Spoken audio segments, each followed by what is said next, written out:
not lined up. I'm attuned enough to the music where I'm like, okay, I have like 2 more seconds to post this, and I look up and I'm looking at my own face. The music's still going. I'm used to StreamYard. Yeah.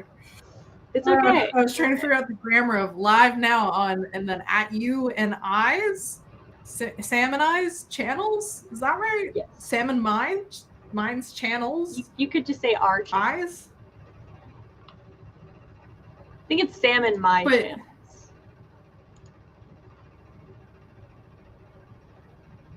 Channels? Because I needed to tag you. Channels. That it should be plural. Wow. This is probably higher editors people. Just in case anyone was wondering. I don't know that I have the ability to hire That's editors. the best I can do. I'm putting that down. I need to become rich enough I can have a social media manager. That's good at their job, or even passable at their job, really, or just does anything for the job, because that will be more effort than I'm putting in. Can you hear me properly? Yes. Okay. I just asked because you were like rambling, and it could have been a ramble that you were just very focused on your point, or you didn't hear me speaking. A little bit of both. I'm turning off your names because our names are the same names. All right. So, believe it or not, unsure if I need to be turned up, and I don't know how to turn me up, or if you need to turn me up on your end. I turned you down because you were the music was very loud, but I think we're good now. Oh, okay. I'll just be slightly more attentive. Okay. What, child? Okay, then I'll help you when the stream is done. My child is looking for batteries for. I have some. Her dog. I too have some. I just don't remember. I don't remember specifically enough where they are to like direct her. Has she decided to go digging for them herself? No, that's okay. So very quick, as many may know, and if you don't know, my child and I rearranged her room for her new bed and everything, like as she enters her preteen era. So a lot of her, like her toy chest and everything, like it all got moved down in here so that we could build the bed and whatnot. Yes. And it's just, she doesn't want to come in here and work on it by herself, which is understandable. And I haven't felt up to coming in here to work on it with her. Well, now that I'm streaming, I needed her in here to make sure that our dog Riju doesn't eat any of her toys. So she's like, well, I'm in here anyway. So now she's going through her stuff. So sound if it's too loud, just let me know and I'll... Sorry. That's fine. But if she gets too loud with it, let me know. She's very conscientious. She's not too loud. Other than the crash, it's not super loud. That's she literally went Scrooge McDucking with her toys. Yes, I was gonna say, I'm glad you're very excited. Hey yo, Alice also read. Yes, I'm going to read in the year of.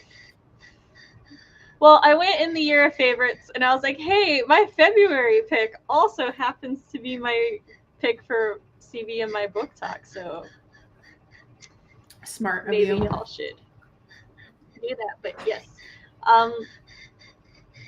welcome to all the peoples that are here, and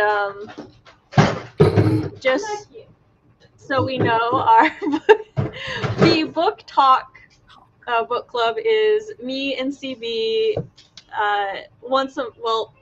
we each get one a month pick of a book that we really enjoy and get the other one to read it, and then we talk about it. And just a forewarning, we talk about the things we like, the things we dislike. Just because we don't like something in a book doesn't mean we don't like the book overall. Also, sometimes I point out things I find problematic. Does not mean I don't enjoy it. Your square is right now. It's like a cat crawling, there's crashing in the Like background, you're action. trying to speak, and I'm just like, oh, the sound of wind out the window, the breeze. This is look, writing mom. This is what you get. I All feel right. very put together. But yes, also Artemis is desperately trying to find somewhere to like lay, but she doesn't like that I won't let her sit in specific spots, and she's like, "How dare you?"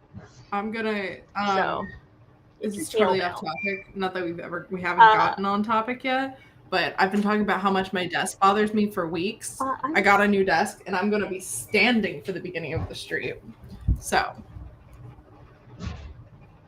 sweet. All right. Okay. So Not the Witch You Wed is my pick, and this is technically my third pick, but it is the first book in the Supernatural Singles series, which has it's currently 3 books. One that follows. I thought it was 4 books. One book. No. The Supernatural Singles currently only has 3 out, which is there are 3 sisters. They are triplets, and the first book is about the oldest by 2 and 4 minutes, and then the second book is about the middle, and the third book is about the youngest. I actually haven't read the youngest book yet, because when I first read these, the third one did not have an audiobook, so I'm very excited to get to that one. But Not the Witch You Wed is about the oldest Maxwell sister, which, let me tell you... What? What are you telling me? First of all, I'm looking at Fox shading us. I am trying to be very professional, but also Artemis. What do you want me to do? Lock her out? What did I do? I was doing great until the crash. Yes, so the oldest Maxwell sibling, Vi. Yes, which she had, Vi, short for Violet, she has been she's been known as the Maxwell Dud, because like her magic did not appear for the first, 32 years of her life? Yeah, the first 32 years of her life. Well, in this universe, whenever there's a triad of sisters, because we've got the power of 3 going on, then the oldest sister becomes the Prima, which is basically like the leader of the supernatural world. And it is very important to acknowledge that the Prima is picked by magic itself. No one else has a say. I am Googling what Prima means, because every time I said it, I was like, prima donna, but I also don't know what prima donna means. Yeah. Okay, Googling didn't help. The Prima is also the lead ballerina. Oh, okay. So I think like definitely look it up so we know for sure, but I'm pretty sure Prima means something akin to the top or the lead or the number 1. Yeah, and you don't know. I'm trying to remember where I went. Oh yeah, so she is not magicless. In fact, her magic appears and she is learning to deal with it and everything. There's also like this old archaic law that like the Prima has to be magically bound to some other supernatural creature. Roxy, I'm on camera now. Okay. Hold on. I must angle my camera so that my child can do her thing. We're in the corner now. There you go. You can do whatever you need. Sorry. My children no longer, well, except my oldest, but my other 2 no longer wish to be on camera most of the time, so I'm moving over here. So her magic starts manifesting. It's supposed to be bonded.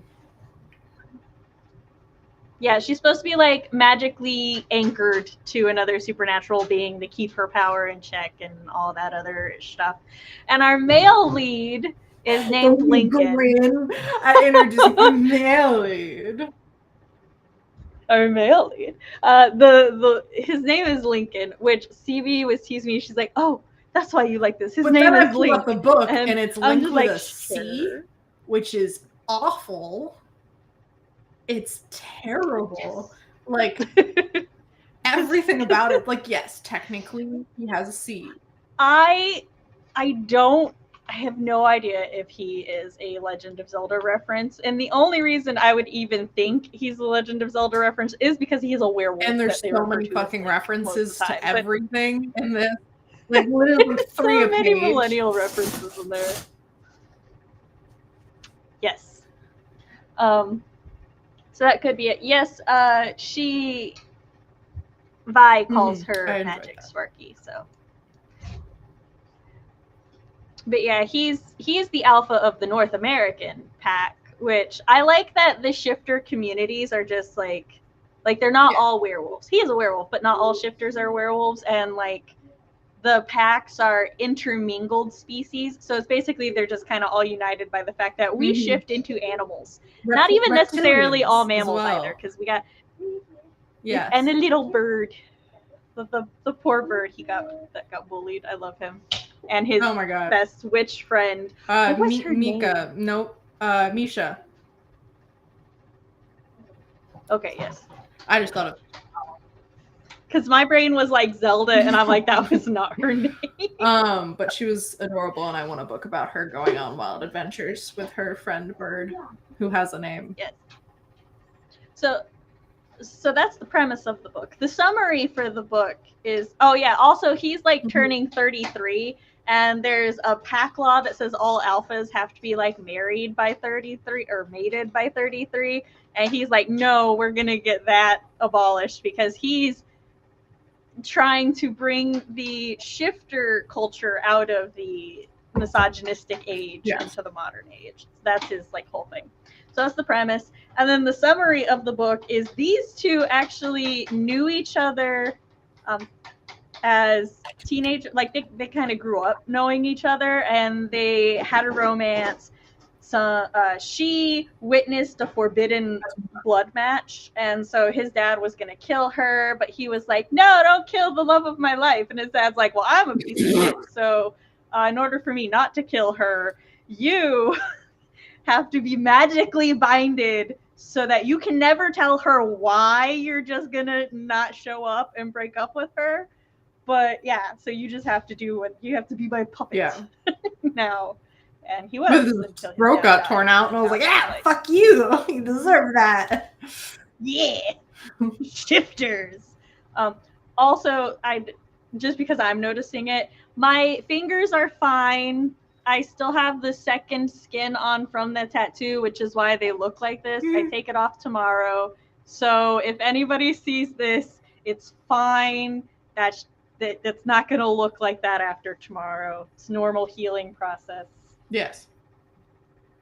My husband and I got. No thanks. You came to the stream, guys. Like okay, so I realized as I was reading and listening to it, because I was going back and forth, I've never read a shifter thing before, other than your writing. This is the first actual shifter thing I've ever read. And I am so, like, I don't dislike it, but the wolf talking to the, like, human halves was so interesting. Like, I've only read how you write it, and just I will say that, like, okay, so it's a little interesting because, and we'll get there with Dark Hunters in a couple books, because the first Werehunter book is book 5, I think, book 5 or 6. And that's how it's like more traditionally written. The inner wolf is a more contemporary thing. Like, I want to say the inner wolf wasn't actually a thing until the 2000s. So anything written or started pre-2000, the inner, like the inner beast isn't referred to as separately sentient. It's generally like this, the way that I write it, essentially. So yeah, I've read less shifter stories with the inner wolf being a completely different thing. But I'm glad that you found it interesting. I always like it because I'm just like, okay, so we're just I love personification in general as a tool. And then I liked it because when he would have more bestial or like non-human or like things that would be kind of taboo as a human, it was treated as the wolf part of him, and he could like approach it as like something separate but also like within him. And so it was more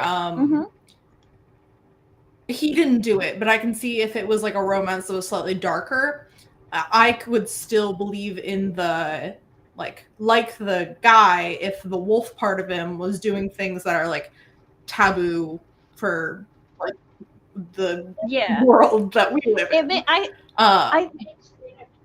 I think it makes it easier. I honestly think it makes it easier for people to be like, he's not human, and therefore I should not necessarily judge him by human standards. I'm sad that we didn't get any cool wolf scenes other than a singular. We got one, and I'm like, he couldn't even have like with the wolf and the tiger, and then we didn't even fully get that. It's okay. But yes, finish your explanation of it so I can give my first thoughts. Oh, okay. Sorry. Chat, I am starring your comments so that I do not forget to go back to them. So yeah, they've basically, they've been broken up for years. This is undoubtedly a second chance romance for them. And I really like that towards the end of the book. Well, hold on. Okay. I'm skipping the middle. So it's their journey to like, they kind of do a fake arranged dating scenarios so that they can each get more time, because the like supernatural council is all like, hey, the law doesn't say the prima needs an anchor, it says the oldest daughter, which really calls into question the whole point of this law. And then, you know, the elder wolf council is all like, you need to pick a wife or we'll pick a wife. He's lacking urgency on that as well. And so he hates, he's like, no. But yeah, so it's like basically them rekindling their romance while separately dealing with how to get around these archaic laws. And then they each separately but also supporting each other overcome these before they finally like get together, which I really appreciated, because in a lot of romances especially, which I will never complain, but in a lot of romances it would be like, oh, we're trying to like get around these ancient laws that like we have to get married and such. We'll just marry each other, problem solved. But then like in this one it's like, no, these laws are still sexist and shitty, so let's deal with these and then get this together. Is not us like, causing us to get together. We are getting together and fixing the problem. Yes. And they do end up, you know, together. And then our epilogue is a preview for which I love the name Damien. So I freaking named my succulent Damien. It's just such a good name. So I do have a question for you. Who do you think? Okay, so obviously we know the female and male lead of book 2, right? And we know the female lead of book 3. Who do you think? Bad. The male I'm gonna lead cry. Because I love him. I'm 90%. Yeah. And then book 4 should be her 2 best friends. Harper the 2 best friends. So Harper and Manhor. Oh, okay. I see what you mean. Adrian? Adrian? Manhor's name, I forgot. Okay. All right. Give your first thoughts. I would say overall the book is a 4 out of 5, and then my personal enjoyment was a 3 out of 5. Which isn't a slight towards the book. Okay. It's just not towards totally my taste, and just I really like fighting in my books, but I do think it is a 4 out of 5 book. I loved both. I loved all the characters, actually. I thought everyone was really like fleshed out, and there was hints at a larger story that like. You even liked the not Australian, no, European. I didn't. I liked the like writing of each character though. I wish we did get a little That's more of like what the fuck was going on with Rose that whole time. But I do acknowledge that she has her own book, so we'll get to know what was going on more later. Yeah. I loved the setup that we got to know the political world of this magical society, or the Soup Society versus the Norm Society. I think honestly with this book we got everything that we needed to with Rose, because there's really not a lot going on with Rose in this book. But I have read book 2, and I will, like, book 2 pretty much picks off a little bit them going hooking up in the closet, and then we get the awkward encounter post hook up in the closet. We'll get to see that. I thought the romance was believable. I was a little annoyed by the like Darkest Hour arc, because I debated on that, because I was like, is this I would not count it as a miscommunication, because like he meant what he said at the time he said it, and it's just kind of shitty that it happened. I just let me sidebar that with what got me annoyed first. What annoyed me first, not because of what it was in the story, but how it was explained, and I think it was explained poorly.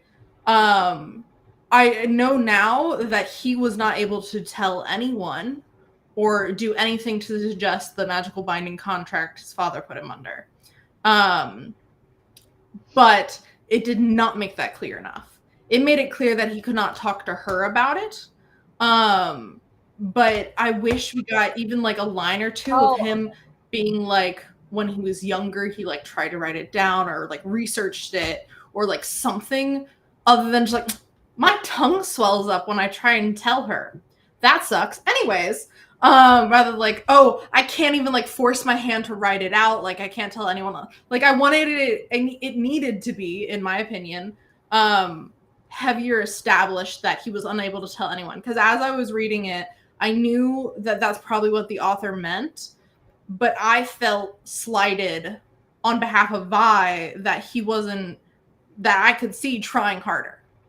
Like I'm going to disagree just because of the way he was characterized, and I think that like it's okay for the reader to assume he would have tried other ways to tell her. Like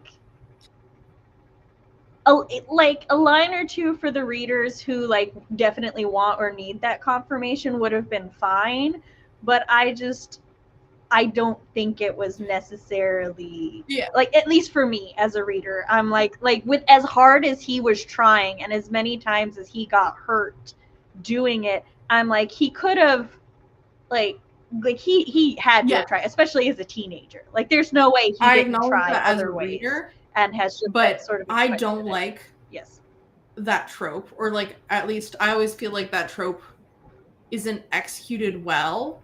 And I just wish there was a little more of it. Not to say that, like, they cleared it up later with the grandma, like, talking to him, and he's like, how was I just able to say it to you? In that, like, retroactively made it okay for me. But, like, there were points during the book where they're talking, and I'm like, can you really think back to what you trying something else? Because right now, like, it's not even like he was coughing blood or something. His tongue swelled up. Like, come on. I'm sorry. Can you speak? I know, but I can write something down. But the implication is that it would stop. Yeah, but it didn't say that. It said that it makes his tongue swell up. It never said it like it stops him from. No, it does. It does other things too. That was just one symptom. Like he felt pain. No, it was like 3 times, and it was when we first learn about it, and it says his tongue swelling up. The second time, then his mouth gets dry, and he goes the telltale signs of his tongue beginning to swell, or at least it hasn't begun to swell. And then the time his tongue actually swells, at least in my memory, that's what it was. If it's not, then that's cool. But like that was just what I caught of it.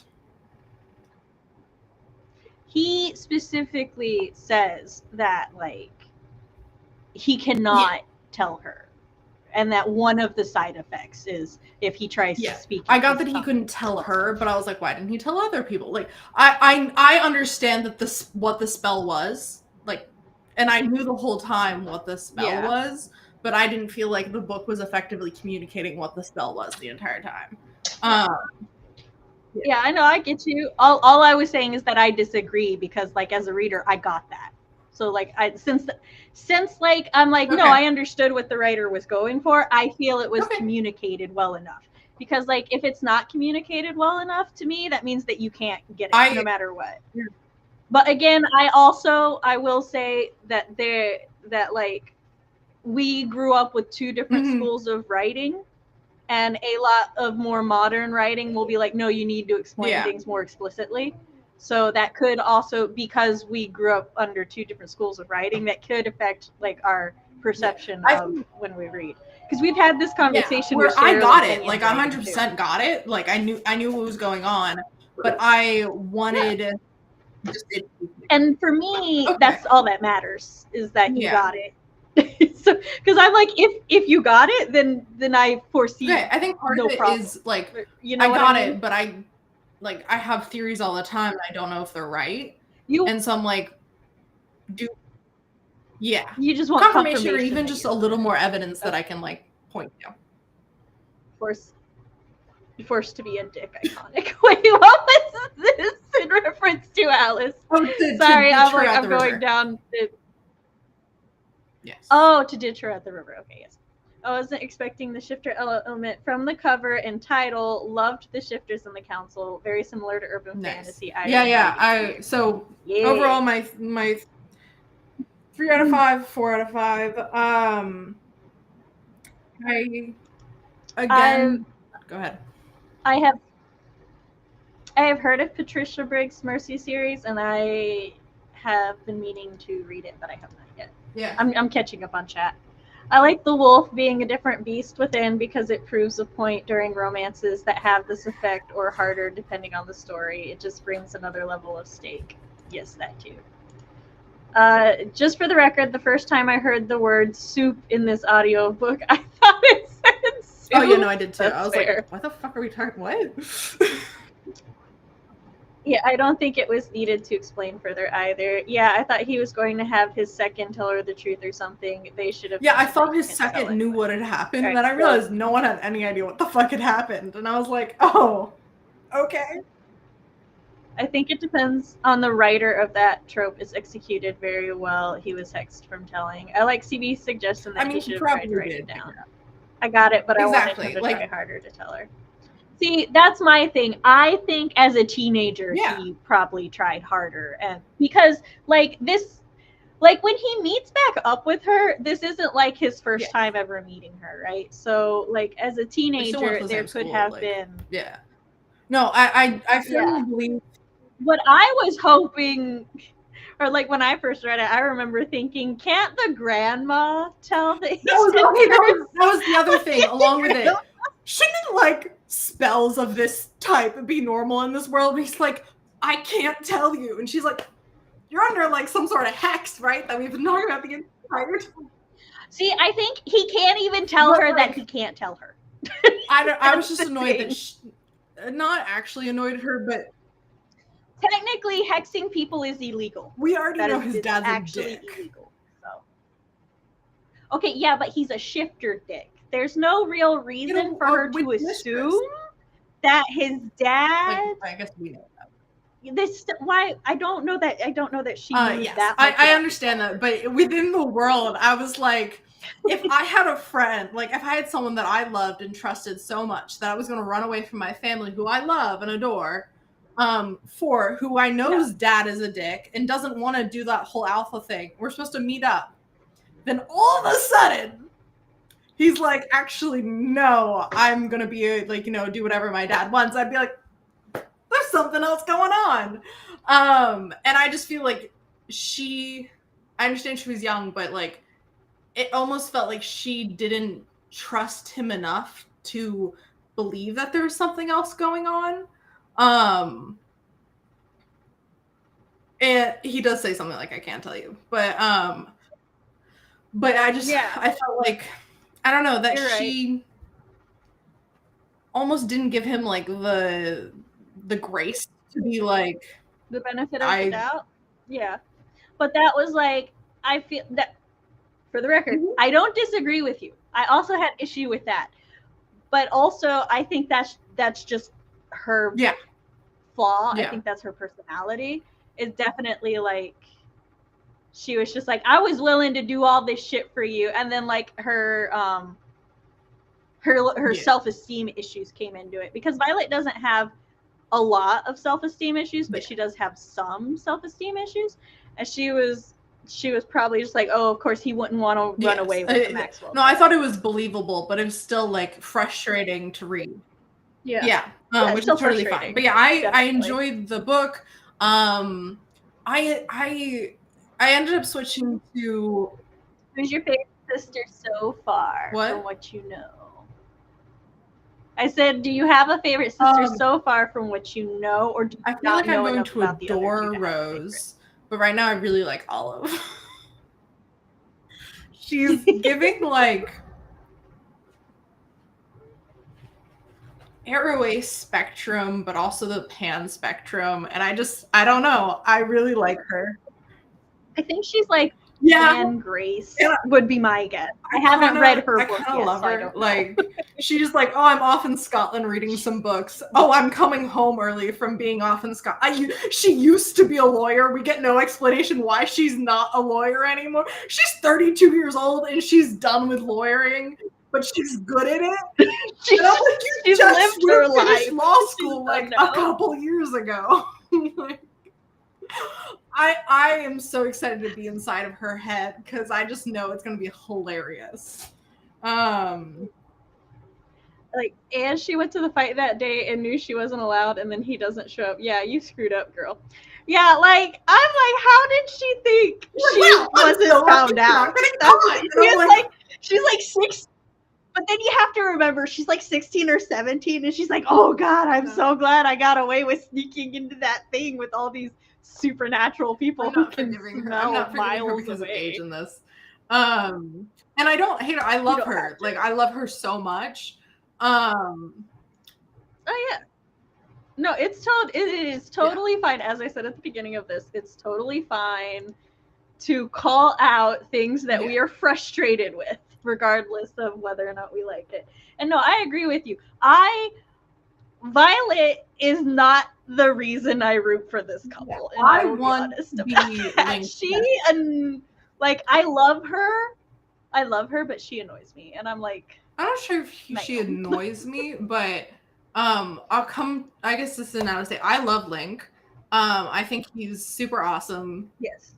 Really did nothing wrong the entire book. And then, but that brings me to one of the things I felt like a lot of the times he's there for her emotionally, for her like physically, for her like strategically. Although sometimes I feel like he crosses some lines, but it's not too much. But I guess he did do stuff wrong. But one thing that I noticed near the end of the book, that he's there for her emotionally a lot, and I feel like she's like, he doesn't have, despite being in his head, we're not getting his emotional turmoil and her coming in and helping him the way that he's helping her. Like, yeah, I will say that is one of the downfalls sometimes of the romance genre, which I'm gonna go on a romance genre tangent real quick.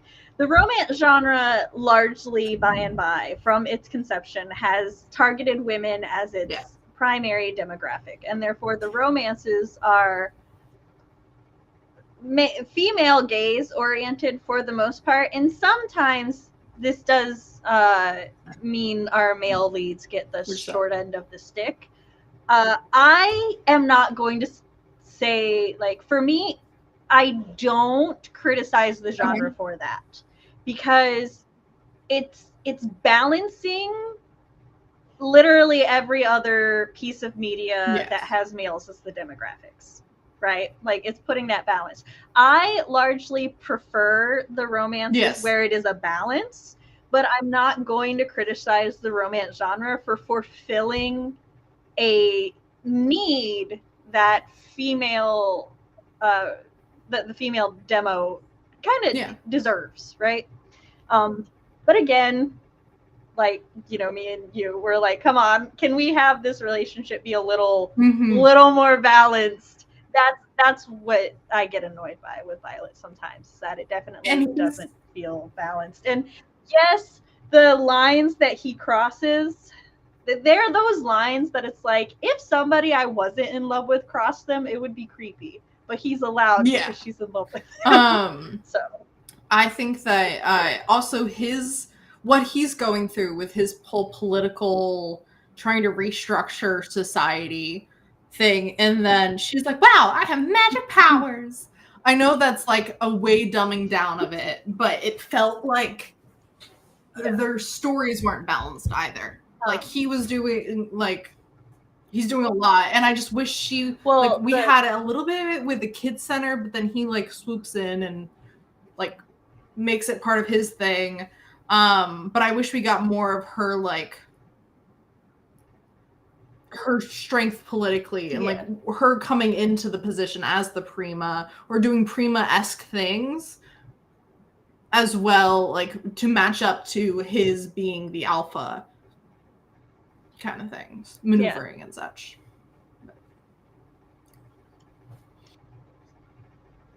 He doesn't lean on her when she asked him about his bad day. It would have been nice to see him open up to her there. I thought we were going to get it. I was like, oh, and then we didn't. I was like, oh, okay. Because I don't know. It would have been nice to see that, you know, equality there.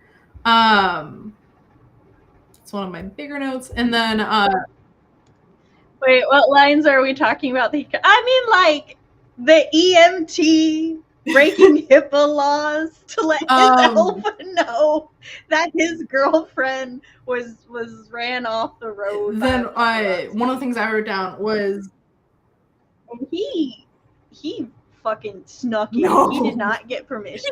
He walked in. Snuck in her at that point. Yeah, he did. Well, like he snuck into the back because like Adrian, like he was like, hey, Adrian is the writer, and then like an absolute icon. So glad they didn't go the dating show route, because I was like, I don't want to read a book about a dating show right now. Adrian's like, I do not want to be out. Yeah, literally. Love him. I love Adrian as well. Okay, when one of the things I was like, that's a little weird, that Leo, the guard guy, was given a list of people that were allowed to visit Vi, and then when Vi's like, oh, that's my friend Baz, Leo was like, he's not on the list. And I'm like, she's literally saying that this is a person like that she approves on as her like protection. It's weird that they had to do like a little workaround. I don't know if we blame, but I honestly don't know if we should blame Link for that or Leo. I don't know. It was weird like, having for a that list, one, like a list of people she's allowed to see. Like I just wondering, like, was she? No, she obviously wasn't involved with making this list because her best fucking friend wasn't on it. I think it's just like one of those. Because he's a security detail, it's like, okay, these are the green light people that can just come in. Like, you don't have to tell her that they're there. So, and then he's just like, this guy's not on the list. I don't know who the fuck he is. He has like tattoos and piercings and stuff. And I didn't like the little square off. Like, you leave my punk guardian angel. I didn't like the little square off for a second that I thought they were going to like, it was okay where it was, but if there was another scene where it like pitted Baz versus Link as like potential love rivals, I know they were never, but I was like, oh, I don't want to read this. Like, see, for me, it's not. It's his attitude about it that I was like, because she's like, who didn't? It's basically he's like, oh, what did you expect? It's basically like, oh, these are things that you just have to deal with because you're dating the alpha. Instead of, being like, I'm sorry that you're medical records were violated for our fake relationship. Yeah. Again, I'm okay with it because Yeah. it's a fictional romance and I don't care. But Adrian is a wonderful delightful. influence. I will look. Had the demon nurse just told him where she was, he wouldn't have I think it's the ER. That's right. If more people had violated HIPAA laws, he would have had. I think it was needed a list for the whole Yeah. 5 people. They explicitly said multiple times that these are her 5 people. Like we got it. I wonder if her mom's on the list. No. I think Adrian was hilarious, and I loved the stuff with the kids center. I wish we got more of the kids center. It felt like they went on the camping trip, and then That would the kids were on fire potentially, but they were there on fire. I was about to say they were on and I fire felt at like one I point. was like, oh, I wanted more kids center scenes. Like, did she like seeing her in charge, being like an employee, not just a volunteer at the kids center? I wish we got to see more of. That would have been nice, but I don't think there was room for it. I actually don't know how thick this book was. Excuse me. No, you said it was 12 Yes. hours. It's like 300 something pages. It is the standard length of a paperback romance novel. Mm-hmm. I'm giggling at Lynn's comment. It was basically, I'm the alpha, I know all you. Yeah. I know all the things. I was like, but do you? But do you? I think it was their true mates. really nice. They're like, oh, this is what being a true mate feels like. I'm like, did you not read a book on it? Did no one else be like, hey?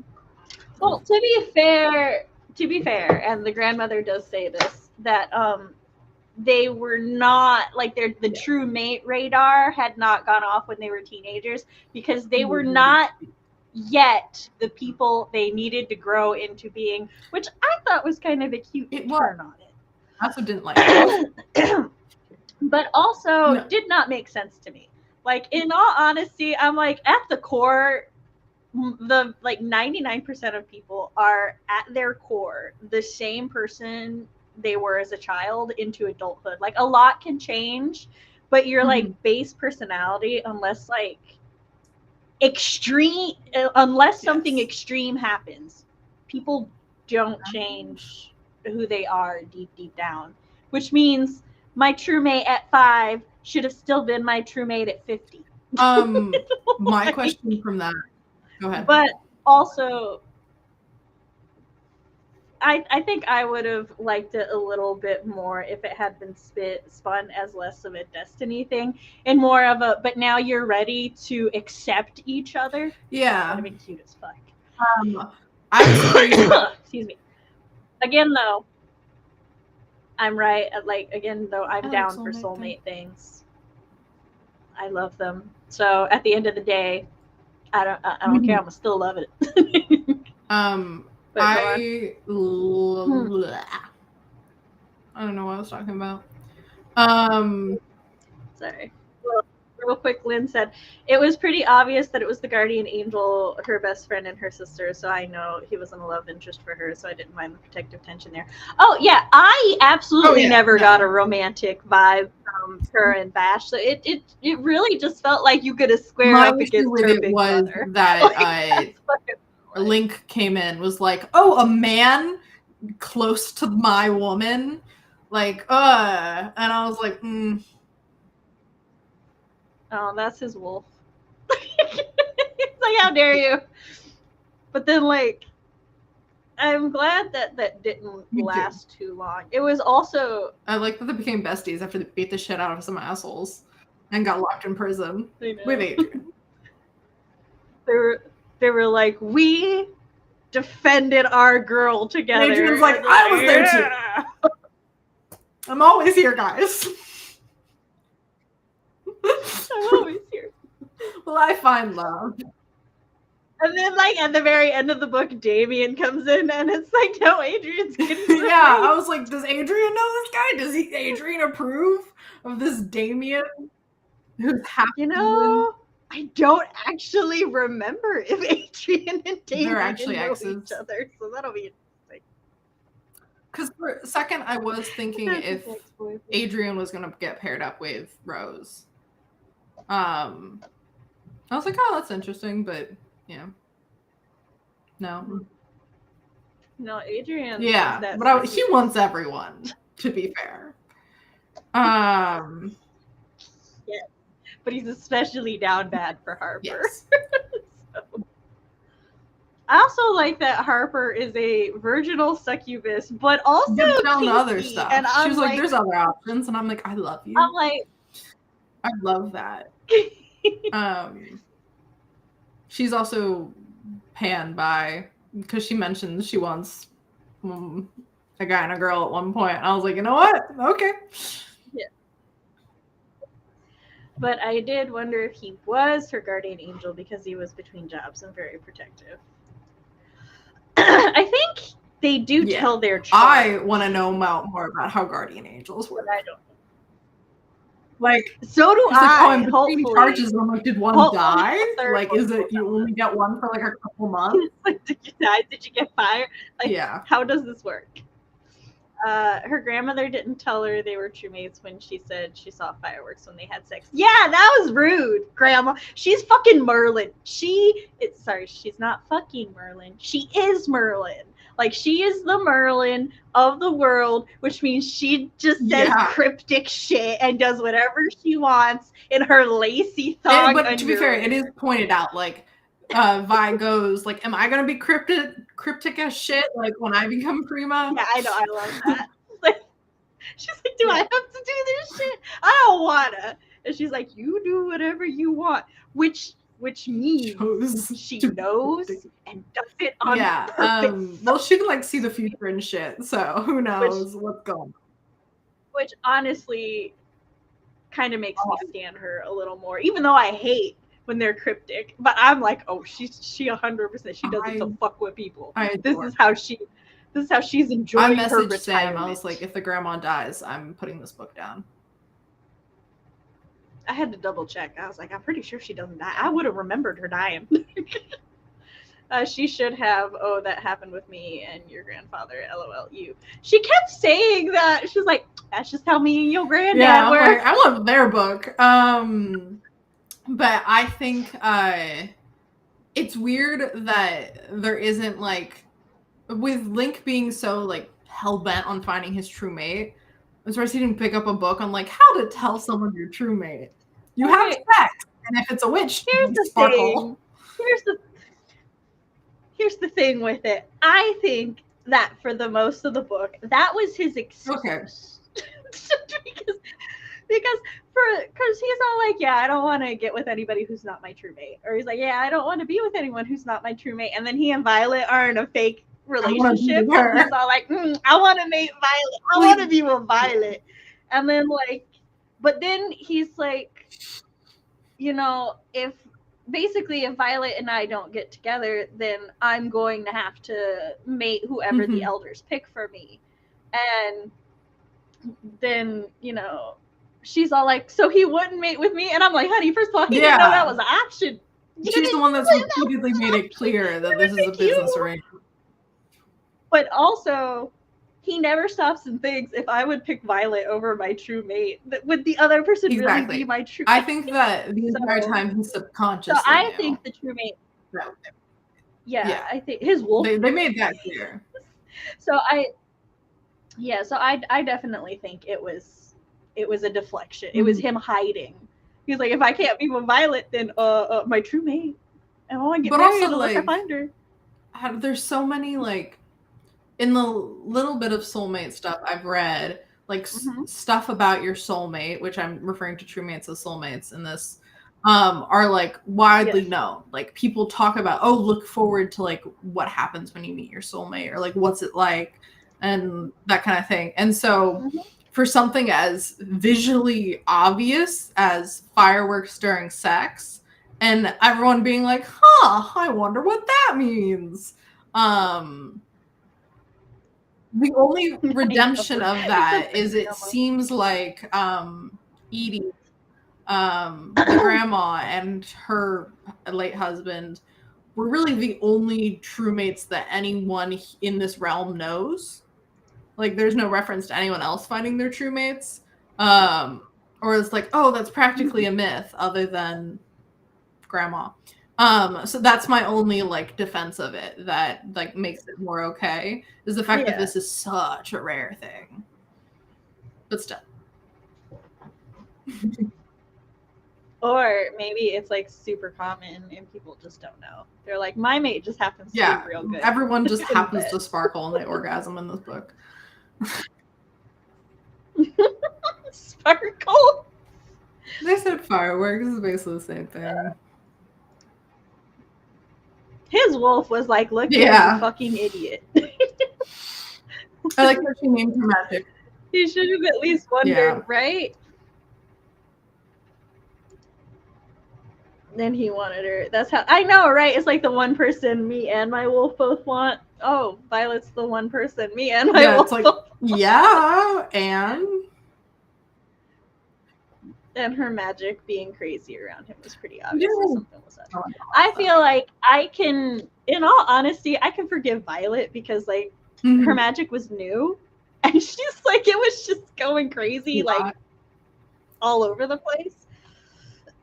But definitely her sisters should have been like, which I think in a way Rose was, but Rose like had other priorities. She was like, we'll deal with your fucked up dating life later. You need to take over my job because I think it's your job. So I will also forgive Rose.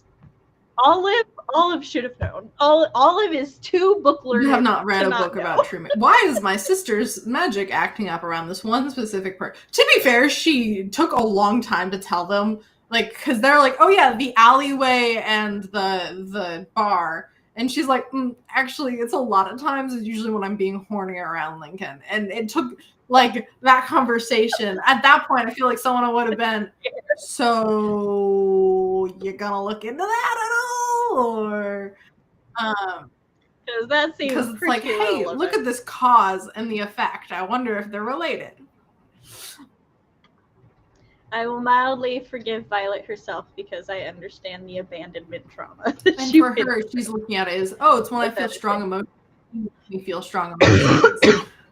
Versus the actual. No, wait. One of the elders said something about Violet being like her mate. That's the only other. But mates versus true mates, I think, are different. Because mates are just people when they call their spouses their partners. Not their shifter spouse. Versus bonding, whatever. I think I know why you thought there's a fourth book in the Supernatural singles. There is a book coming out May 13th. It's called A Simple Twist of Fate. But I do not know if it is part of the Supernatural. Is it by April Asher? Okay. Yes. No. Which not have brought it up, I'm not. But on her website, it's here. It is about a witch and a shifter getting a second chance at love. Wonder if we'll like it. I just read that. Shush. So she likes to. This is so out of left field, but I do not. This is no hate towards the artist, but I don't like the cover. That's not what either of them look like in my head. And it just. My only issue with the cover is that his suit does not at all, on the cover, his suit does not at all flatter him. It looks oversized and he's supposed to be really fucking tall, and she's like 5'2". Like she like face plants his man titties at one point, and I'm like, girl, you're like eyebrow height. That girl on the cover. Yeah, that girl on the cover isn't. I know, and I was imagining her hair being like a dark brown. Anyways, that doesn't really matter, but I don't like the cover. Or the font for the authors. It's whatever. It doesn't actually matter. But the book cover itself, every time I switched apps, I went. Covers are the first line, well, the second line of defense in marketing. It does matter, but it doesn't matter. The first line of defense is your title. But yeah, I don't like that cover anyway. Because one, you can't change your title. Two, I also read lots of things based solely on the title. Yes, you're weird and don't read descriptions of things. I know too much if I do. Okay. Come on, I called that number one was the brain master of Squid Games from the first time we saw him because he was so much older than everyone else. That's wild. The thing is, I don't know if I could have reached that conclusion because you told me your theory, so I'm like, oh, it must not be true. I told you I was but I would be like, oh, why would she tell me if it was true? So I need to stop listening to your theories because I don't think that's the first time you told me something that you predicted that actually happens. I'm like, oh, then that's not going to happen because she's telling me that she predicted it. I tell you my predictions if they are true or if they are false. Hold on. Olive saw the purple bubble around them once too. Kind of obvious that's something weird. Her powers didn't do that. Like, you know what was really kind of weird to me was in the gym when they start making out and getting sexual, knowing her sisters are right out there, and I'm like, okay, my family is extremely open about that stuff. Have in fact seen like my dad grab my mom's ass and stuff. I would not do that. The fact that they just leave, like the sisters were like, oh, whatever, and laugh. Like whatever, they're making. I mean, like, oh, they need a moment. There, like, kept trying to get attention. I'm like, bro, guys, leave. Like, but also, you know what? I can see sisters doing that, just being like, bitch, come out here. We were trying to do something. Get laid later. So I guess I can actually see it going either way. True mates are like the perfect mate than a regular mate. I feel like it's a self-picked mate than fated mates are as name chosen by fate. Yeah. Take the people off the cover and I'll like it better. That's fair. I don't really like the title. Okay. In theory, I like the title, not The Witch You Wed. In execution, I don't, because it doesn't make sense. I thought this was going to be a book about like they're already married, and then it's a reveal that she's like not the person he thought she was. Because, that's like oh, you're not the person I'm married, like or that she's like.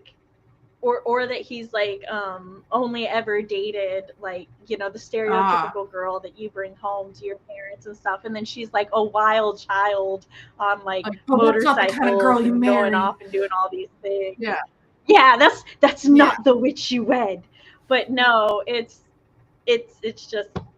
And then I will say I've read book 2, Not Your Ex's Hexes. He is hexed by his ex, so it is literally his ex's ex. So I'm like, it's just the naming convention for the series, and the Not Your Crush's Cauldron. I'm like, I really expect Bash to have a cauldron now. Well, the cauldron is the thing in the bar they work at. They like light one up, and that's true. So I don't know what that means, but he's gonna get really drunk. I will say that while normally our rule is the books that we have to have read them, like I think some exceptions can be made for like ongoing series, especially since like it'll be the triplets finale, so that'll actually be kind of fun for the first read to be for the but yeah, I agree with Alice saying the title did not match the book. Yes, exactly. Or she's a witch with no powers, but then, she does have powers. So, So she is the witch. Yeah, I just didn't. I kept. It just makes no sense. Yeah, I got nothing. What is the subtitle? Magic never made long? It's really zoomed out. I will. I have the thumbnail. Let me pull up the bigger one. Ta-da. Magic never made love any easier. Okay. I mean, that's just because y'all don't listen. Magic was like, hey guys, the entire time. I will say one of my favorite parts of the book, and it's really, this is the reason that usually if I know there is a series about 3 sisters of witches, I will immediately be hyped for the series, because 90% of the time the dynamic and the relationship between the sisters I absolutely love. Like I get so mad if the relationship with the sisters is not I thought they were good because I'm like, that's not the point of these series. And I really love that one of Violet's biggest issues with becoming the prima is she's like, if I was always meant to be the prima, why did you guys put Rose through all those expectations? And I'm like, you get them. Because Rose has to go be the queen of hell or something. I don't know. No. His half demon. She needed all these like how to rule places lessons. Oh, that. I think another. I'm totally blank. When Rose was first induced, I thought her and Violet were gonna have a more similar experience to how Fleabag and her sister have. Like the TV show Fleabag. Okay. We need to watch that. No, I love that the sisters are I thought they were gonna have like a tense but I love you, but we like kind of murder each other. Rose, the prim and proper one, the one that's like the epitome of feminine of the 3 sisters, which I do love that while Violet's like, I'm #, not like other girls, she's like, but my sister is, and I fucking love that for her. So I'm like, okay, that's good. As long as she's like, I never felt like she was talking down about other types of women. Like, we're different. So nice, especially like because she had her sister Rose, where she very clearly loves and admires Rose and stuff, and it's basically like, we're just different and that's okay. And I'm like, yeah, you tell society. I was so confused though. And I love that Rose, like when the thing happens and she Violet is told by Rose's fiance like all that shit, and then Rose is basically like, I don't give a fuck what political bullshit I have to deal with. You fucked with my sister, we are over. Like that's it. I will find a way out of this mating because no one fucks with my sisters. And then she looks at Lincoln and she's like, I liked you for my sister. I thought better of you. I thought you were better than this. No, I will fuck you up. I think love her. I was very surprised. I had no idea what was going on when Rose and Violet ran into the burning building. Because I thought they were gonna go and then Lincoln didn't go in. I'm like, because typically I was like, the guy with like super everything should go in and grab the kids. But then the witches ran in. I was like, wait, what's happening? Like Rose ran in. I was like, oh yeah, she uses she'll help because magic. And then Vi ran in, and I'm like, we know that Vi's having some magic stuff right now, but as far as we knew, she's really good at exploding things, which is the opposite of what we want to happen right now. But Lincoln and Rose believed in her. Yes. That's what we're supposed to get in that part. But I was just like, girl, why are you running in? You're not going to be a help in there. Like, obviously, she did end up saving the day. Yeah, because she was like, I'm just going to be here for my sister. So I did enjoy that. Basically. Like, if my sister burns to death, it will not be alone. Yeah. Like, you know what? That's fair.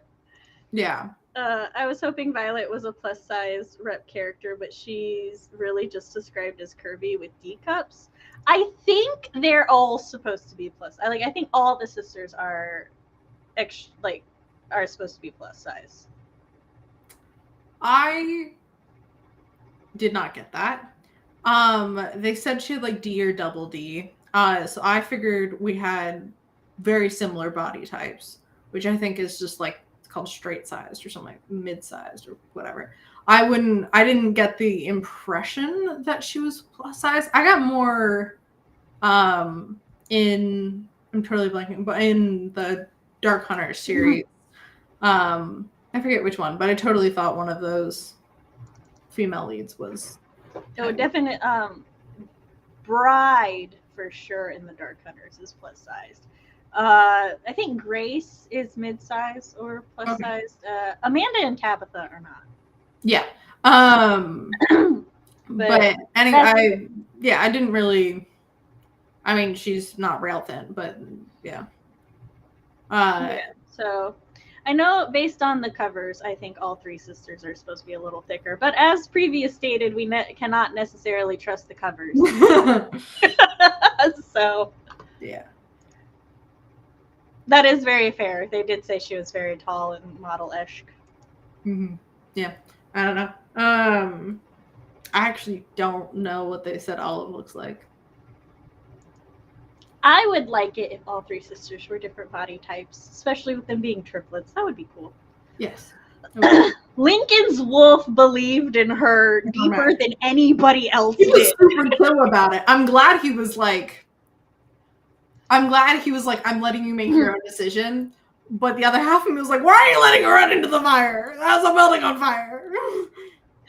Actually, no. Why are you not running into the fire? Why are you not helping? Why are you just standing here? Okay, in all honesty, because she and her sister are more equipped to handle a fire than he is. Because what is he? He's a muscly man. That is it. That's all he's got going on for him. Okay, and he can turn into a more flammable wolf. That was my point. So it's like, no, he is no help here. But he has political pull. Therefore, it will be go firefighter. Just stop the burning building. He can be like, hey, this is an alpha. I fucking need firefighters here now. I don't care how many hospitals are on fire. We need you here now. Your face. No, but in all seriousness, I do think that like because of he is the alpha, he can get people to listen a lot faster and be like that. And the witches are like, yeah, no, we have magic, so like our magic can at least slow the fire until the firefighters get here. And then Vi's magic was like, I have been waiting for my time in this. Yeah. But also like shout out to Rose for having zero hesitation. Loved her for that. Like she took off in her heels, just sprinting immediately in. Like that she and Vi, like they made eye contact and Vi's like, son of a bitch, and Rose is just gone. Yeah. Was wondering where all the other magic people, what they were doing during this. But I think it was more of a shifter event. Yeah, I was about to say it was a shifter event. I'm pretty sure Grandma Rose. Yeah, Rose. Over. Well, Ida, she's invited to everything because she's the prima. Yes. Technically. I actually think she's like more akin to a dowager empress now. She's like the dowager prima. Like she's retired, but politically she's still active. I don't think she's quite to that point yet, but I think she'll probably be in like the next book at that point. Yeah.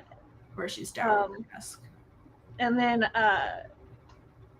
and then Rose was invited because her fiance was there and she's prima apparent. Yeah. And then Violet was invited because Link invites her to it. And it's kind of her event, like of her. No, it was an event inspired by her work at the community thing because it wasn't an event for her community center. It was an event for like they were opening or founding a program based on I think it was based on the study program in her community center. And so he was the linking the like Big Brother program to link young shifters to older shifters, like because little eagle boy didn't know how to shift or wasn't great at comfortable shifting. Yeah.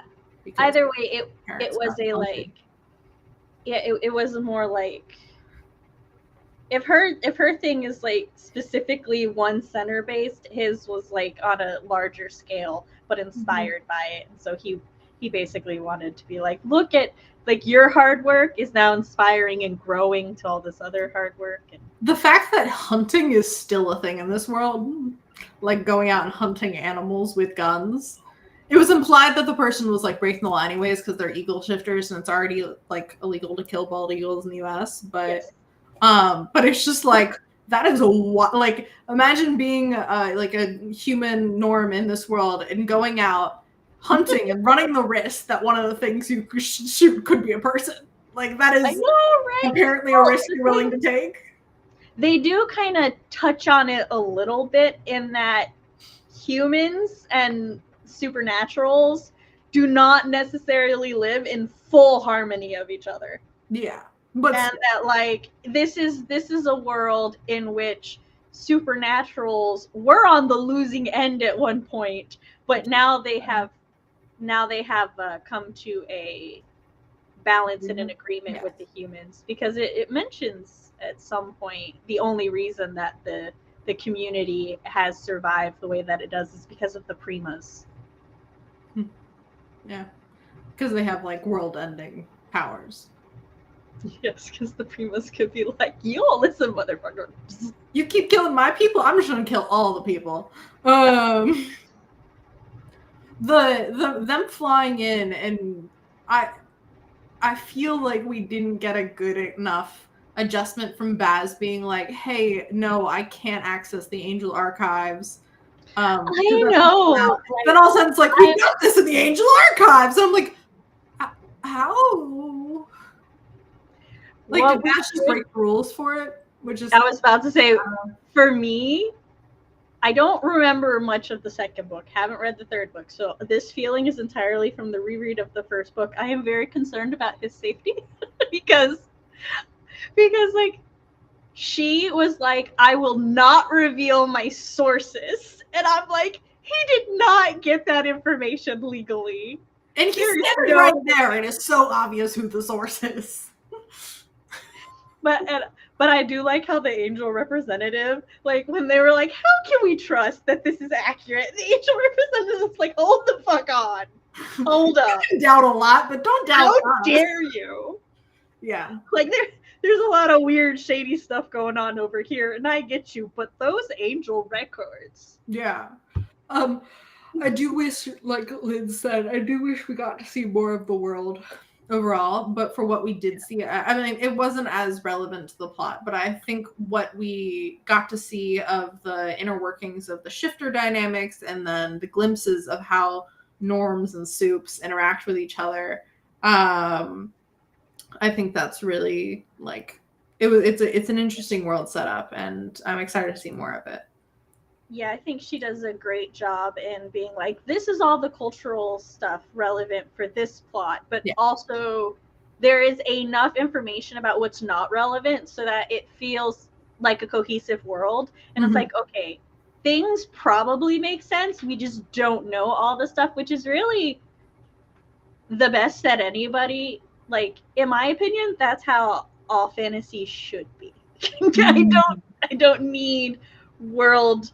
Like, I don't need paragraph and paragraphs and paragraphs about the economy and stuff. Just give me enough proof the economy is functioning and I am happy. But I have many a friend who would prefer to have the world dump. So it's all a preference thing. Not the world dump for me, but I like a little just like flair here and there that like alludes to further world building. Like just like a little line about like, that's something not relevant, but just a little fun. Yeah, and like you said, it also it has prepared so that like we are excited for further world, which also tells me that you are willing to continue this series, which is awesome. Yeah. That little pause, like, am I? Do I want to read books soon? Would it have been interesting to see more of the world building with how the soups are public knowledge? Ooh, yes, that could be fun. How does the normal person feel when there's like werewolves running around and witches and stuff, and don't get to be one of them? Talking about book 1, no spoilers for book 2. Yeah.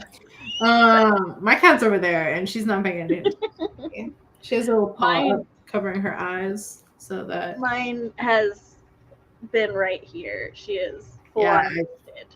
So I'm able to see her. Not even a twitch of the ear.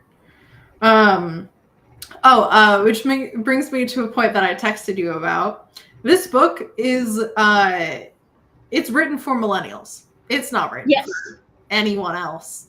There are so many fucking Buffy references. I argue against it's not written for anybody else. It can be written for older people. No, this book is very millennial. It's a contemporary, therefore it's very dated for the generation that wrote it. As most contemporary books are. Don't worry, you'll have your very Gen Z books in another decade. I don't read contemporary stuff, really, so... You just did.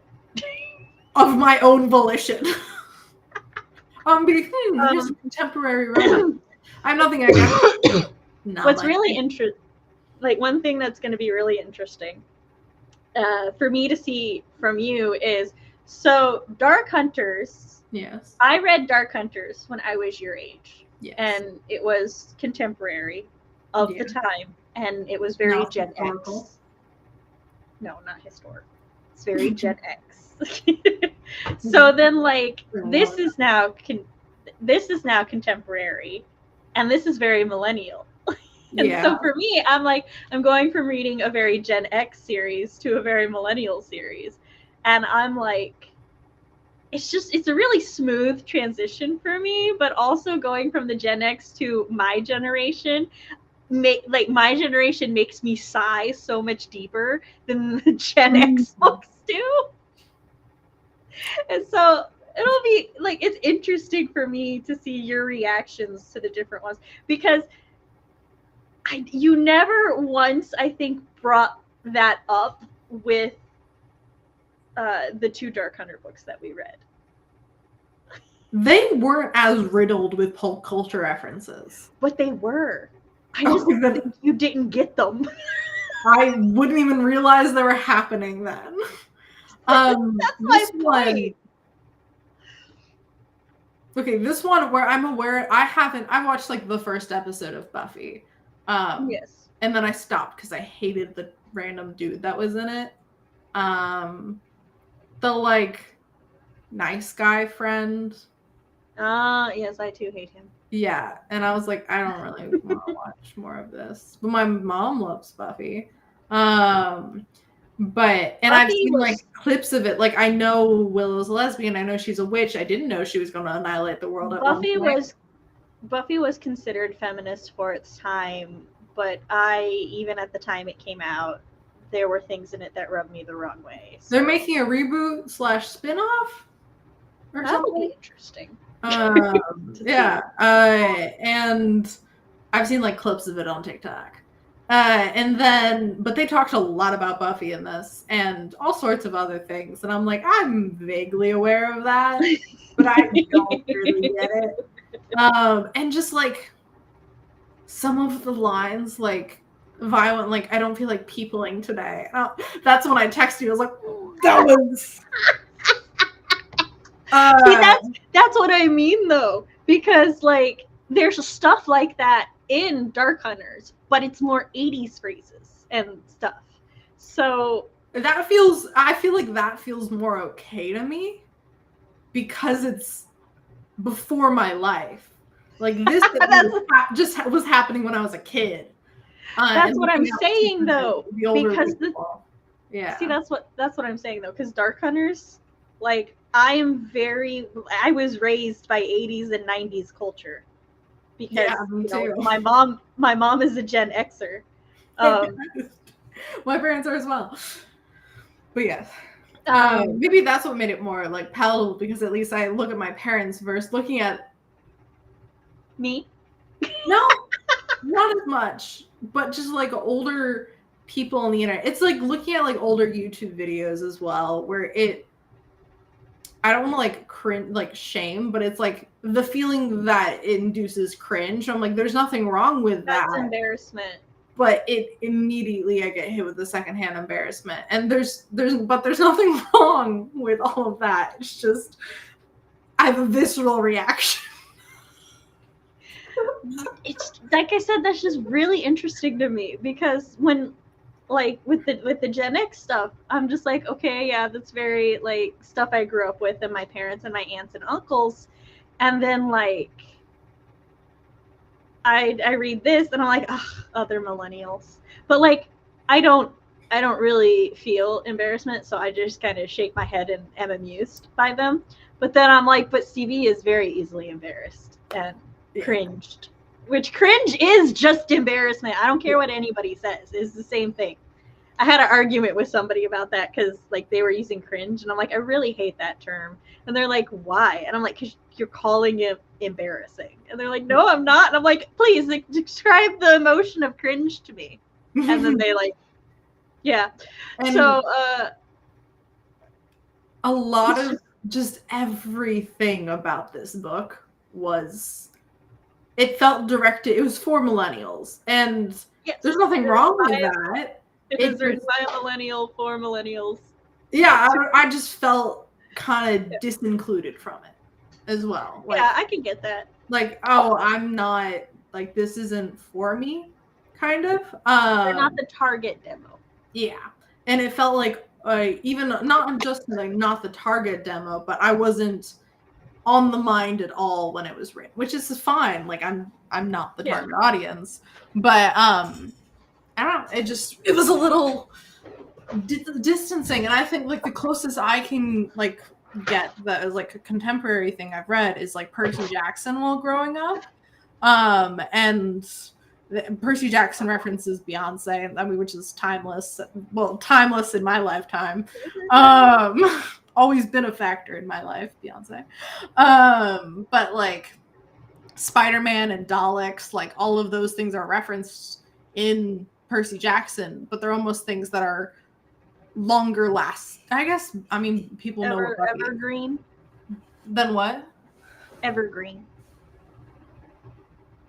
And evergreen, like something that is evergreen is like it's always green throughout the seasons, right? And for example, Superman is evergreen. Yes. He in a version of Superman has always been around since the 1930s.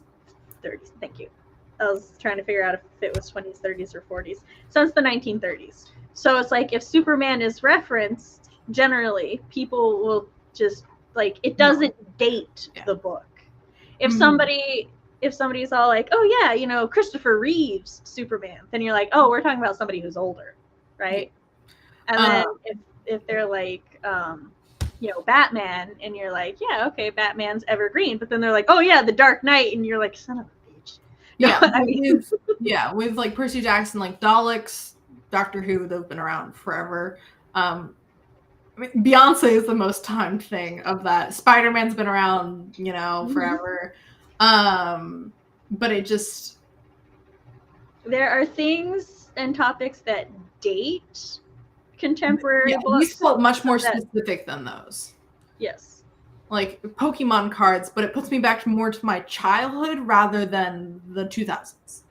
Like it just makes me feel like a kid again. No, in Percy Jackson, Pokemon cards are all. Oh. So it's like, oh, that's a thing geared towards, or a thing that I was most around when I was younger. But the Percy Jackson books were coming out when I was that age. But I can look at it now and be like, okay, all of these references can still be made in 2025. First, the Percy Jackson TV show where he does floss, like he starts flossing, which dates it within a period of like 9 months, but it's fine. It's cute and it's very 12-year-old boy. But yeah, so I think that these references were just very, I don't know, I didn't get some of them, and that sucked. I was like, yeah, I know about stuff on the internet, and then they said things, and I was like, shit, I have no idea what's going on, like what they're talking about. Like there was a whole scene where they discuss what episodes of Buffy they were watching. Like, it was a Oh, and I was like, okay. they're like, we're not gonna watch the Angsty Angel episodes. Yeah.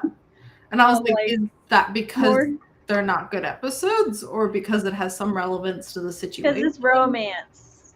Okay. Yeah. At least that was my assumption. Yeah.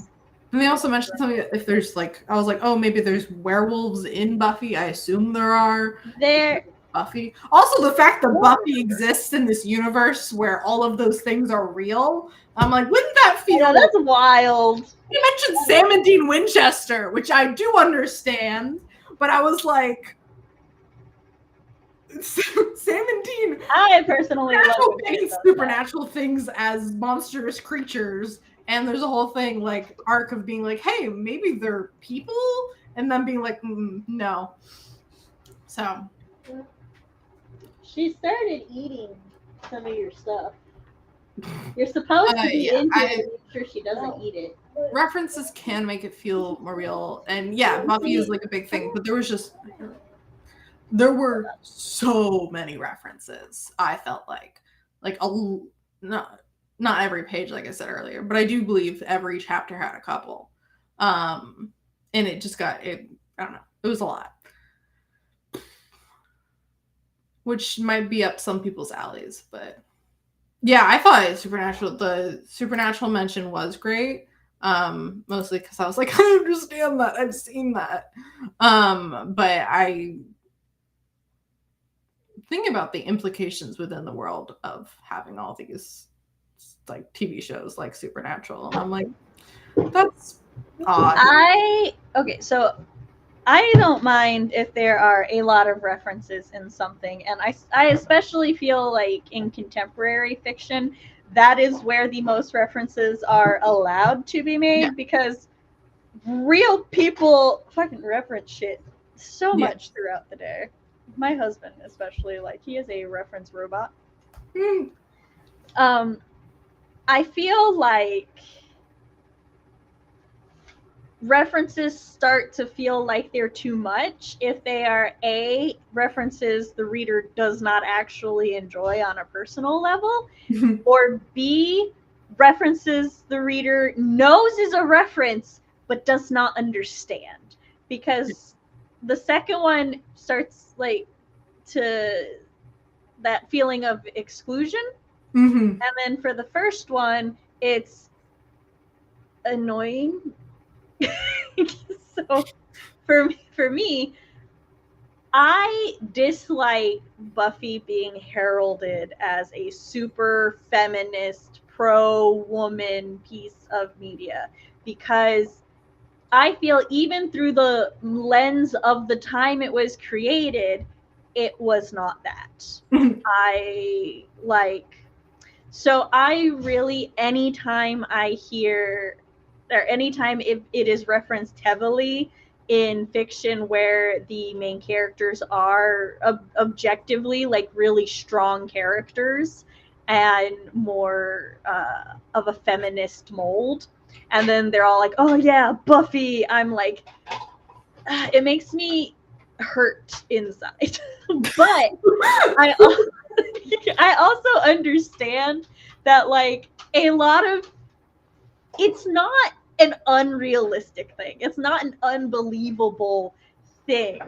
It's just something I personally dislike. So for me, I got tired of every time they mentioned Buffy. But I also acknowledge that is a personal thing. Especially when they're all like, oh yeah, we just won't watch the Angel episodes. And I'm like, yes, as you shouldn't, because there is a very big age gap there, and Angel acts like a self-interested asshat. But anyway. Okay. Angel on his own show was actually fine. I liked Angel on Angel. I just did not like Angel on Buffy. That's neither here nor there. No. Also, I too enjoyed the Supernatural. I love when like supernatural things are like, yeah, this like when paranormal fiction is like, yeah, no, these pop culture supernatural things still exist. And I especially love when they like compare them to the truth. when it's like, yeah, this is how it is in fiction, but then this is how it is in reality, and I'm like, yes. Yeah, they didn't compare it. It was just. Yeah. I want to explore like what are the supernatural community's take on the show Supernatural or on Buffy. I will forever disagree.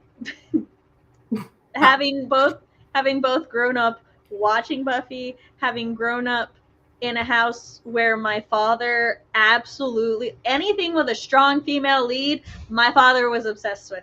To this day, like I went on my mom's Kindle app because I wanted to read Scumvillain there, and I saw the Locked Tomb series, and I was at first confused because it did not seem like something my mother would read.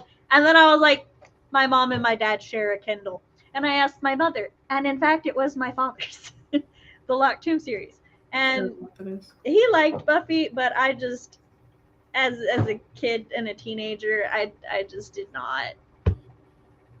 But I often, I don't know. I never liked Joss Whedon shows. Even Firefly, I side-eyed. I enjoyed Firefly, but I watched it as like a 12-year-old, so I've been considering going back. I liked Firefly, but I absolutely hated the treatment of the sex worker. I was like, could not stand how she was treated in the show. So I do not remember. But again, though, I know a lot of people who did like Buffy and who do, like Lynn said, did feel like some of the episodes and whatnot were feminist, and that's fine. Which is, I just don't like it, and therefore I'm like, eh.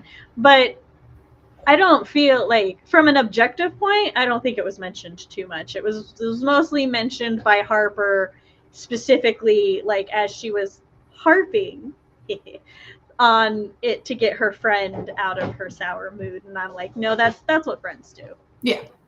So. Agreed. I feel like it just takes me out of the story because I go into a book to get away from the real world, but with those references from the real world, put a damper on it and it drags me out. For the record, I do not actually agree. I was saying that I understand and I can see how it, like, hold on. Agree with Alice's statement or with me? I don't agree that it took me out of the story. Oh, I don't think it took. Yeah, that's what I'm saying. I'm saying it can take people out of the story, and the reasons that a lot of people tend to find too many references a negative thing. That's what I was saying. But for me, it doesn't take me out of the story. Because I react to stories regardless, and like I sometimes interact with characters in my head. Anybody who's had me beta or critique for them will know this. So it's essentially just the same. A hard time getting into the story. Like I had a hard time finding an in.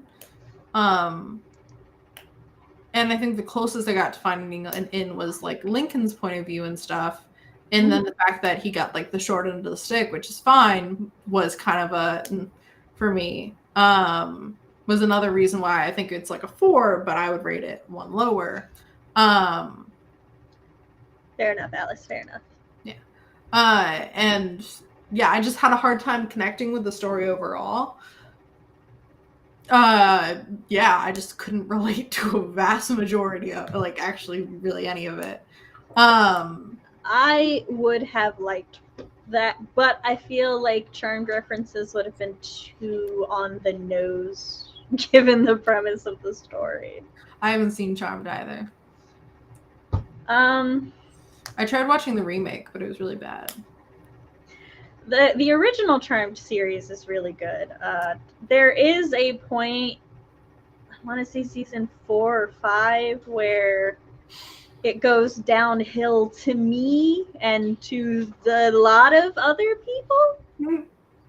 And like the Charmed started out as this really female-driven story about these sisters who were like really strong and kind of like doing things their own way. Each of them had like a different trajectory in life, and that was okay, and all of their stuff was kind of treated as equal. And then in the later seasons, they became a lot more sexualized, and it started to focus on their dating life more than any other aspect of it. And the characters even started to become kind of flanderized, and which was very disappointing given the way the show started. Okay. So, still worth a watch, though. Be prepared. That's the thing I wrote down. At one point, she says the line, "A walking cliche of a supernatural romance." I was like, that was too forceful for me. No, but I love when romance, though. Let me tell you, romance as a genre gets so much shit, and like romance authors know this. They hear it and everything, and I love when a romance author goes, well, this is something that's going to be said about my book. Don't care. I love that. Yeah, I love it as an idea. I just didn't love the like in the moment. I was like, oh, okay. And then the last thing I wrote down is I fucking hate it. Shiftocracy. That's not what that means. Ocracy means like not doing rule or like shift or government. You're talking about a shift or democracy. You can't just take out the duh part. It doesn't work. That's not what that word means. And it was fine for the joke when she said it as a joke. But later she like, and Link is working hard to establish a shiftocracy. And I was like, what the fuck? No! The ocracy in political philosophy, the negation of rule or government, a society with the absence of coercion, one of voluntary order. So they could technically call it a shifterocracy and it be correct. No. A shiftocracy I disagree with because of what the word shift means, but shifterocracy I can get behind. The etymology works there. No. How dare you pull a fox? No, it's dumb. It was as like a fun little joke because he was like, "Hey, that's dumb," but then it kept going. Then it became not a joke. Yeah. Three sisters, guardian angels, demon monsters, very similar setup. Oh, that is fair. The Charmed sisters had what was called a white lighter, which is essentially a guardian angel. Oh, yeah. And one of the middle sister actually hooks up with a half demon. It might actually be too similar a setup. See, Fox is telling you to fight the good fight. I will defend any made-up words that, if their etymology works in relation to what they're being used. I'm looking up the etymology of this because I feel like that's wrong. I just looked up the definition of ocracy. I'm just pulling up like news articles. That's not what I want, guys. Just put an ocracy definition.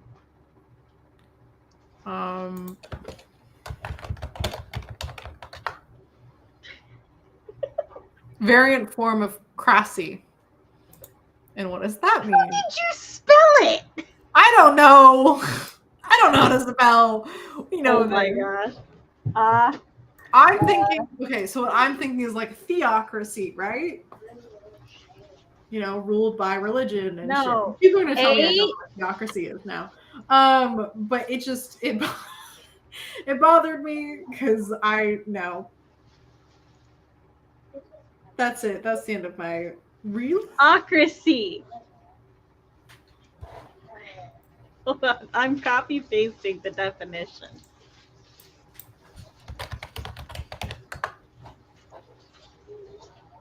Politics philosophy. In political philosophy, the negation of rule or government, a society with the absence of coercion, one of voluntary order.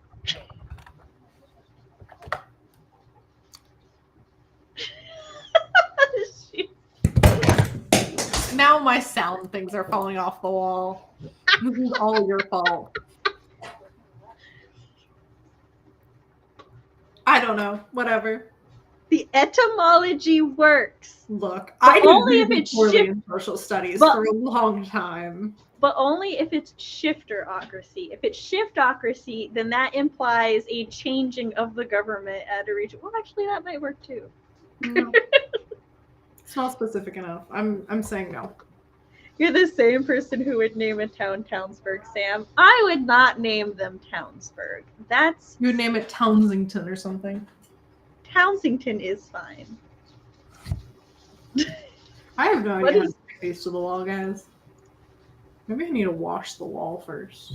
Don't let her have this TV. You're just mad because when it comes to naming things, I know all of the rules very well. Do you have anything else you want to talk about? I'm looking up the definition of berg. A large mass of ice floating at sea. Yeah, see, so that's That's like an iceberg. That's not just a berg. No, that's what berg means. Berg means iceberg. Then why do we say ice? Yes. That is a good question. But it's a Dutch, is also a surname of North European origin in several Germanic languages. Yeah, so I couldn't name them Townsburg. I said Townsington. No, Fox said Townsburg. Oh. Do we have anything related to Not the Witch You Wed that you would like to say? No, I cannot kick Sam from the stream because then I have to manage things. Then she has to read things and she doesn't want to.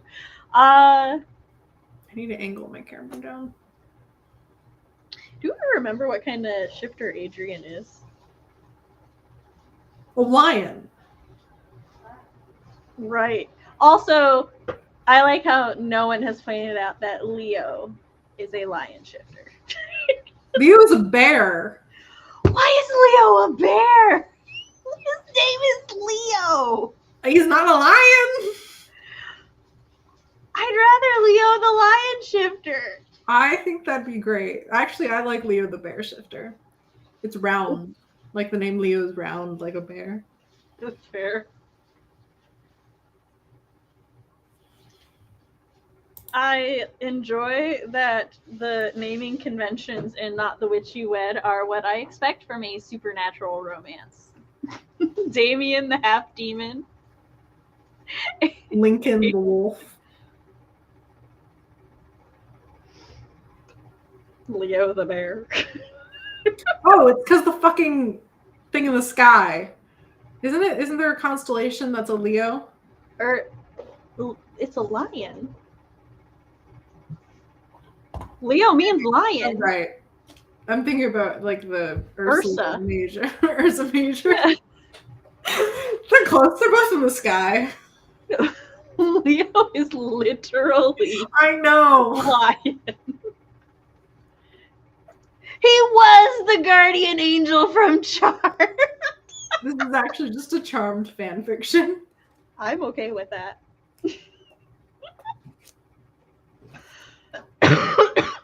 Excuse me. Aside from Leo not being a lion, anything else? No. Yeah, we've finished my singular. No. I do need, since Fox is here, I need to let him know that there was an Australian shifter. They were, in fact, the leader of the Australian pack. Loved a pack per nation, yet they all meet in New York City. And they're always there. Or no, They flew out to Australia for the grandson's party. Yet she happened to be in New York City for Vi to go run to her into her penthouse in New York City. Why is she in New York City? No, she didn't happen to be there. She was there for a meeting. What meeting? Fox heard and he's mad. Why are you mad about the Australian? Because they're not a kangaroo? Because that's what upset me. What was she? Another bear? I feel like there were a lot of bears. There were a lot of bears. There are more bears than there are also more bear shifters in the book Hot and Badgered than there are badgers. I was confused. This is even pre-Halcyon scene. Anyways.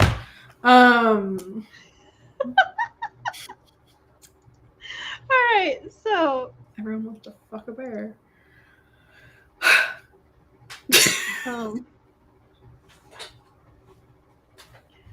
Kindly remind me in DM's box. I shall not tell anybody. No, I think we covered everything. Nope. I shipped the couple. What? I said I shipped the couple. Yeah. I think they are messy, but they are messy in a way that works. Yeah. Excuse me, which is fine, because you know what? Reading about too many perfect couples can just get depressing. Gotta read about a messy pair. Yeah, so do you want to tell the people about our next pick? Our next pick, and this comes at such a big surprise, I'm sure, is Scumvillain Self-Saving System Book 3. This is the end of the main story. Only after this is the side stories, which are fantastic from what I've skimmed, because I haven't read all of the side stories, even if I know what happens in most of them. So this is my last chance to redeem my toxic wife. To be clear, I have enjoyed volumes 1 and 2. I just think it's very important to be like, this is a toxic romance. This does not mean I will not ship it. Oh, they're not healthy. They're so not healthy. I don't think I can bring it in my soul to say they're toxic, but they're so not healthy. And at I'm this current point in time to extrapolate from that.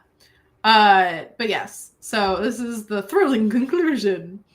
Yeah, so I'm very excited. I actually don't know the day we're doing this. I didn't put it on my calendar. March is blank. The first? Or the first? Yes. We will be reading Scumvillain number 3 on the 1st. Yes. It's on the shelf. Yes. I'm very excited to read it.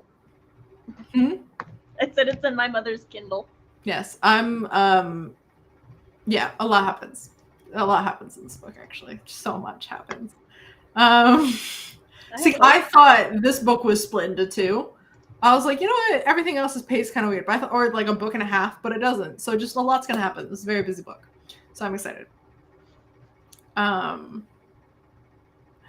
Yeah, that's it. I'm excited. I'm looking forward to it. But I can't. Yeah. Love little albums. I'm looking forward to defending my defense. I'm looking forward to hopefully this not ruining my couple in my eyes. Because I haven't read usually all the fanfics diverge by this book because people are like, hey, we actually don't want one of our characters torturing the other character. So we're gonna change it. Or we don't want one to push the other one into hell. Or we don't, there's a lot of things that people are like, let's diverge before it gets to this point. So yes, Lynn, we shall. CB and I take turns. So after Scumvillain 3, it will then be Not Your Exes, and then Scum 4, and then Not Your Crush's Cauldron. And then my next book, which I'm not revealing. So I'll say that you haven't informed me of that. Yeah. You have time. You have a month. I've informed you, but yes. I've forgotten. So, but yeah. So tomorrow is the Flash Fiction free for all on my channel. Done one in a while. We have not. It's been almost a year, I think Fox said, which is why we're doing one this month and next month. we're making it up to him. Yeah. And all in the thing. Also to this, I need to go update the sheet with the Supernatural single series, but in the description below is a link to a spreadsheet where we are keeping track of the series that we are reading. Well, first on the first page there is the history of all the books that we have read, and if it's part of a series, if we're continuing that series. And then on other sheets, there's my series and CB's series. Some of the longer series we're breaking up, like Dark Hunters. We will go back to Dark Hunter at some point. But then like shorter series that only have 3 to 4 books, we're just going to go ahead and knock out. Yeah. Yes. I think the next series, I read the first 3 books when I was like 12. But there's 2 more books that have come out since I was 12, because it's been a couple years since I was 12, that haven't come out. So I think there's 5 books in the series now. But I don't know if I'll even like it anymore. If I don't like it, I'm going to cry, but it's fine. You guys can find out what it is in a month. You should reread to preview it. No. No, you're just kidding. I loved it so much that it'll be interesting even if I hate it now, because I'll be like, what the fuck were you thinking, 11-year-old CB? I read it so many times. In single sittings so many times. Anyways. Yeah, so Flash Fiction Free for All tomorrow. Whip Wednesday, my channel? Yeah. Yes, Whip Wednesday on my channel. At 1 to 4 Central. And 11 to 2 Pacific. There you go. And noon to 4? No. What are you doing? 2 to 5 Eastern, if that's 2 to 5 Eastern. Noon to something mountain. But fuck the mountains. No one hears from the mountains. Poor mountain time. We might have Sam's writing work shift this week. We'll see. Yeah. It may move to Friday because I'm trying to hit the gym Tuesdays, Thursdays, Saturdays. Storytellers Hearth is this weekend. Oh, yes, this is true. Storytellers Hearth is this weekend, so probably not Sam's work shift this No, week. I'm going to try and do the whole Storyteller's Hearth. I've only popped in for the streams that I've been in before, but this time I'm going to try and watch them all. Even if some of those are ungodly hours, my time. But I've never done it all before. I might vlog it as well. But yeah. Big plans. I know. Nothing better to do. If you're not following the Storyteller's Hearth, you should go follow the Storyteller's Hearth. I will also be posting on all my socials, plus my YouTube in the post channel. It used to be called the community section.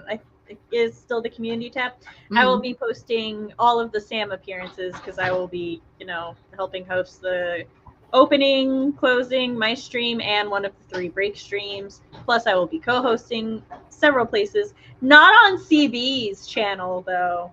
I'm not Gen Z. I'm too old. Well, I'm not on yours, so.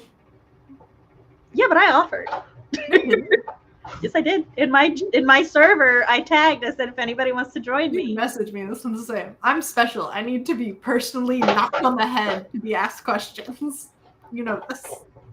I'm just gonna cry in the corner. Fine. We can do things with other people. So we can't. I don't know how to talk to the camera if you're not there. All right. Well, we will catch you all later. Bye. Bye. Ooh. What?